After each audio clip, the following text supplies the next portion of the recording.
Are you more like the tortoise or the hare? Sometimes it's easy to do big things for God, to show great faith in God when it's a critical moment. But how do you do in the day-to-day?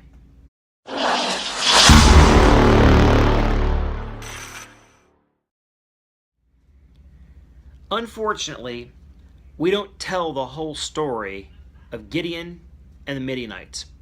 We hear about the crashing of the pitchers and the shining of the torches and the sword of the Lord and Gideon and 300 soldiers pursuing 135,000 men and killing them all.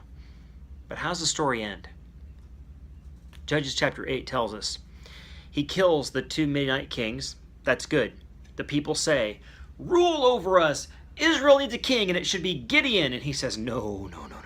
I would never do that because the Bible says and God says we shouldn't have a king. He's very humble in his words, but his actions are very kingly.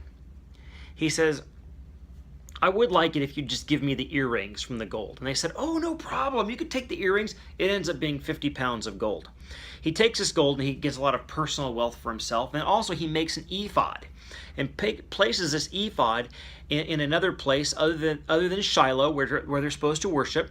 Shiloh was in the tribe of Ephraim. Ephraim gave him trouble. And it was kind of like payback. Well, you think we're going to all worship over here where God said? We're going to worship over here too. Well, this was wrong. And God says that the people were playing the harlot. This was a snare for them. And in addition to that, he gets a harem. Big number of wives. This shows little more than lust and pride. Pride of, hey, look at how many women and children I can support because you're supporting me. He names one of his sons Abimelech, which means my father the king. And so he's going to have a successor, another kind of king is his son, he's thinking.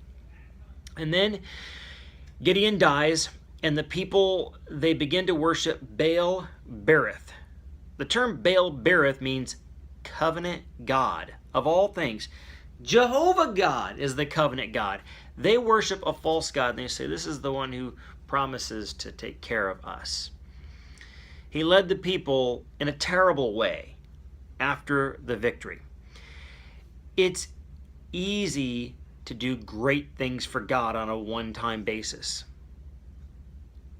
But every day is the test.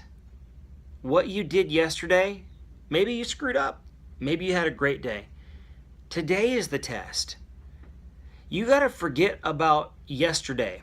And a lot of us don't do that. We look back, and we have to look back for, oh, look what I did for God. Look what God did in my life. But what about today? Having a big memory is not a good thing spiritually sometimes. When you've got to look back to a lot of successes, we do that. We get very proud. We shouldn't do that.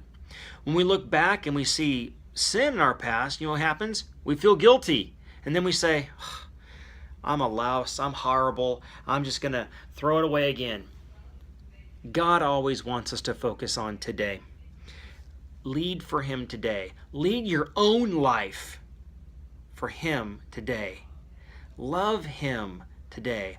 And when you get to the end of your life, then look back and say, wow, it's been a good ride. But remember, the end of the life happens when you take your last breath. You might be 80 years old. Don't sit down because you want to finish well for God. Join me today in focusing on today.